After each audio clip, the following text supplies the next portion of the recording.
Duha lang sa aron. Duha lang sa.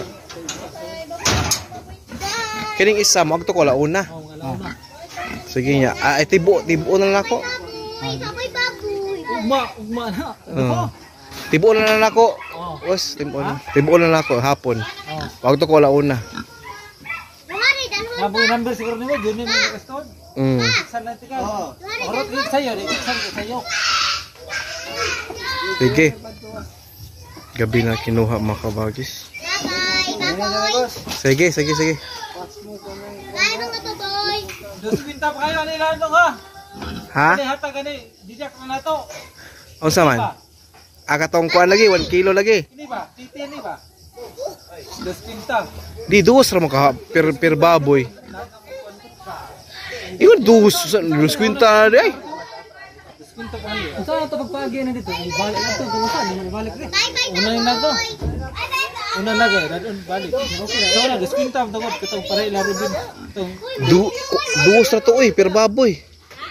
Dos pinta? Naingat yung tatay. Ilang pa yung dos pinta ito. Nagalalis ito sa unang karga. Lagi. Sa unang karga ba? Dos pinta. Balik, unang karga. Sige. Dong, well. Gabi na kinuha mga kabagis. Lagi.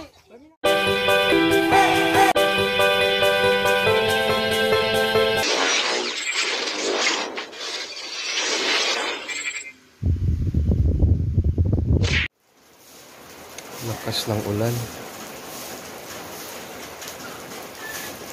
Nagdamag na naman yung ulan mga kabagis, kaya pangit yung ating kuha sa or pangit yung ating connection sa internet pala. Nalipat ko na pala doon yung aso, yung Maseda. Mga kabagis, welcome back to my channel. Kapi-kapi muna tayo mga kabagis. So nabenta na pala yung ating mga fatteners, pero dinadahan nilang kinuha yung kagabi. Yung nakita ninyo sa video, dalawa lang yun, tapos maya or ngayong hapon na naman daw yung dalawa, and then yung last sa ibang araw. Ganun yung setup, kasi kaysa ipadala ko lahat tapos hindi naman kinakatay agad. So yung dalhin nila, yun na yung katay nila para hindi mga kabagis, hindi mga yayat yung iba doon na naiwan, kasi hindi naman nila makakainin yan. For example, 2 araw, 3 araw hindi pa makatay, tapos walang kain, sa maawa tayo sa baboy. Well, hindi naman sa maawa, masayangan tayo sa panahon na yung 2, 3 araw walang kain. So yun, kaya ko, dahan-dahan ko pagkuha. Reflex ko pala yung aming mga halaman kabagis. So marami na rin sila. Well, dismayado ako, yun na nga sa title ko, no, in a sense na talagang swapang yung mga ibang tagabili ng mga baboy ngayon mga kabagis. Kasi imagine ninyo, from 210 pumalo pa yan ng 220 yung kuha nila sa mga rasyon yun kabagis, yung patay na per kilo. Tapos ngayon bumaba ng 180 na lang, pero ang presyo nila sa palengke is ganun pa rin. So yung presyuhan nila, ito yung nakadismaya talaga. Talagang nabubwisit ako ba, kasi kung ano yung presyo sa isa, uniform kaagad yan sila. Kahit ito yung kanilang bili sa mga may alaga ka, no? Magbebenta ka. So, di ba normally kahit saang location mga kabagi sa area na sa Cebu, dito banda sa amin, mag-uusap-usap yan sila para mag-uniform yung kanilang kuha sa mga baboy. So walang, kumbaga, walang mas malaki, walang mas maliit. So wala tayong option. So kung magpa-benta na tayo or kakatay na tayo ng magpakatay na tayo ng baboy, yun talaga yung presyo nila. Kahit saan ka magpunta, same lang kasi bawal daw na may mas malaki yung kuha nila, mas maliit yung kuha ganito. Dapat uniform lahat yung kuha. So yung nakadismaya lang na from 220 bumaba sa 180, and then kapag bibili ka ng karne sa palengke, same pa rin yung presyuhan. So yun, panawagan natin sa mga ito sila yung mga mga middleman yung tawag dun sa mga nagbebenta ng mga karne sa palengke. Is panawagan natin sa kanila, kung mura yung inyong bili kuha sa mga baboy, wala kayong karapatan na i-same lang yung presyuhan ninyo dyan sa palengke. Mag-ano din kayo, mahiya din naman kayo sa mga nagsakripisyo, nag-alaga sa mga baboy na yan, no? Pagod, puyat, dugo at pawis yung binibigay dyan, pera, napakamahal ng feeds. Yun na yung yun lang yung ikadinadismaya ako, mga kabagay. So wala tayong choice kasi nga uniform talaga sila dito, and then the same lang yung presyo talaga sa palengke. Kasi ako minsan bumibili din ako ng karne ng hindi ko alaga. Talagang masashock at lalaki yung mata mo kasi pagka presyuhan na, babayaran mo na, the same pa rin talaga. Mga wala ding walang hiya, no? Sila lang ang actually sa panahon ngayon, mga kabagis, even before, kung tingnan mo ng mabuti, ang nagkaroon ng maraming kita sa mga ganitong panahon na aakyat baba ang presyuhan ng mga baboy or kahit sa manok. Ang kumikita lang talaga dyan at yumaman is yung mga middleman. The reason behind that is kontrolado nila. Mag-usap-usap yan sila, and then yun, kung ikaw naman yung sarili mong alaga, tapos ikaw yung magkakatay, ikaw yung magbebenta dyan, marami ding mga risk na kailangan mong harapin. For example, hindi siya cash, no? O utangin yan kasi nga wala kang pwesto, wala kang area doon sa palengke na wala namang pumupunta sa palengke na utangin yung mga baboy or karne na dinidisplay mo. Dapat cash talaga yan. Pero dito kung sa bahay-bahay lang, ang ending mo dyan, mga kabagis, talaga, kape muna tayo, ang ending mo dyan is utang. Kaya yun yung risk doon, yung risk ko talaga. At pangalawa, yung isumbong ka kasi wala kang permit, wala kang pwesto. Delikado din yan, baka makasuhan tayo at makumpiska yung mga karne. Yun yung disadvantage sa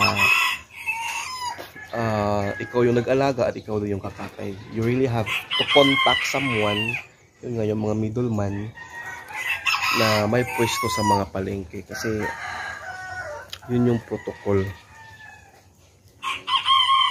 Yun yung protocol nila, mga kabagis. Kaya ako,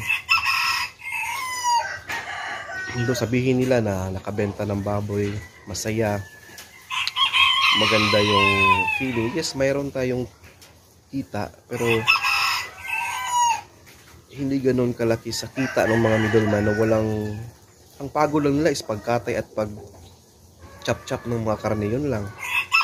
And then mas malaki yung kanilang potential na kita kaysa tayo nagsimula from biik, pinapakain, no? Pagod, puyat. Kaya bino-voice out ko lang yung situation ng mga farmers kagaya ko, na sana bigyan ng pansin yan at i-prioritize naman yung mga farmers. Hindi kasi lahat ng pagkakataon yung mga nagpa-farmer o nag-aalaga ng baboy ay talagang, kumbaga, akma doon sa pagod at puyat mo yung kita na nakukuha mo. That's the reason behind, mga kabagis, na naubusan tayo minsan ng mga stocks, ng mga supply, iba dahil na rin yan sa treatment at situation ng mga farmers ngayon. Correct me if I'm wrong, ito yung mga dahilan kung bakit maraming nagsara ng mga pigirihan, maraming nagsara ng mga yung mga businesses kagaya niyan na boom noon, pero mahugulat ka na lang after few years magsara. Kasi nga hindi na nila makayanan yung pagod at puyat, expenses, and then ang ending is ang yumaman is yung mga middleman lang, yung mga taga-bili ng baboy. Yun na nga, kasi may mga strategy din sila. Sana may strategy din tayong mga farmers, no? Pero ang problema kasi dyan is mura or mahal ang kuha nila. Talagang mapilitan ka kasi if you gonna keep that, i-keep mo yung mga alaga mo for how many months, lugi ka rin sa feeds na pinapakain mo sa kanila. Kaya lang, yun lang yung panawagan natin na dapat bigyan din nila ng katarungan at patas na pagbigyan ng presyo ng mga bilihin sa palengke. Huwag yung bang ikaw yung harap-harapan na farmers, bintahan ka ng napakamahal na per kilo ng karne, sarili mong karne, tapos ang baba ng kuha nila sa iyo. Walang ano ba. So parang na-feel ko lang na wala silang respeto at delikadesa sa mga nag-aalaga ng mga baboy. Siguro bigyan din nila ng konting difference, no? Example, ako yung may-ari ng baboy na yan, tapos binidisplay mo, alam ko na yun lang yung bayad mo sa akin per kilo, tapos pagbenta mo sa akin, the same din yung benta mo dun sa iba na, diba? So sige, sabihin na lang, sir, sige, sa'yo tong karne na kinuha namin, o ganito na lang yung aming bigay sa'yo kasi kahit yun man lang ba, yun man lang, wag na lang kumbaga equal yung pareho yung pagbenta ng karne sa iba. Kahit yun man lang. Kulang mga kabagas habang nagkakape ako ng umaga. So after ng kape natin, trabaho na naman, linis. So parang ngayon, parang marirelax tayo konti mga kabagis dahil yun na lang yung maiwan yung inahin natin na tatlo. Hindi na ganoon ka pagod or katrabaho yung gagawin natin yan. Tapos yun, i-update ko lang kayo from time to time sa ating inahin. Kasi yun nga, first time ko magkaroon ng inahin mga kabagis, and excited ako dyan. Ano yung feeling na ikaw yung magpaanak, ganyan. And may nakontak na pala akong technician na siya lahat yung magagawa sa AI. Sabi niya, part na daw yan sa service yung mag-inject sa mga biik. Sabi ko, okay. Tapos, yun yung first injections nila with vitamins, yung mga purga, ganyan, yung tanggal sa pangil ng biik, pagtanggal sa itlog ng mga lalaki at saka buntot. Ano daw yan, part daw yan sa service nila. Sabi ko, maganda. Yan, i-observe lang natin kung paano at i-update ko kayo mga kabagis. So thank you so much mga kabagis, no, sa lahat. Happy 8,000 plus subscribers na tayo and counting. I'm so happy for that. And yun nga, sabi ko nga, I'll be giving back, no, sa mga subscribers and silent supporters natin dyan, mga viewers, the blessings na receive natin sa channel na to mga kabagis. To be honest with you, meron na tayong sahod monthly, pero hindi ganun kalaki, but okay na rin. And I'll be sharing that sa ating monthly raffle, no? Pag-giveaway natin yan monthly. Ang starting is June 12, yung Independence Day. Then mag-live streaming tayo dyan 8 PM ng gabi.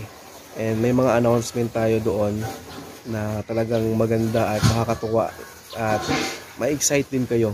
So just keep on sending entries mga kabagis. Keep on having entries for this. Again, you just have to follow our Facebook page, Kuya Junis Vlogs. Yan, make sure i-follow nyo yan mga kabagis. And then, i-like nyo na rin. And make sure na subscribers din kayo sa channel na ito na Kabagis Vlog sa YouTube. Alright, and keep on commenting. Yan. Thank you so much mga kabagis for always watching.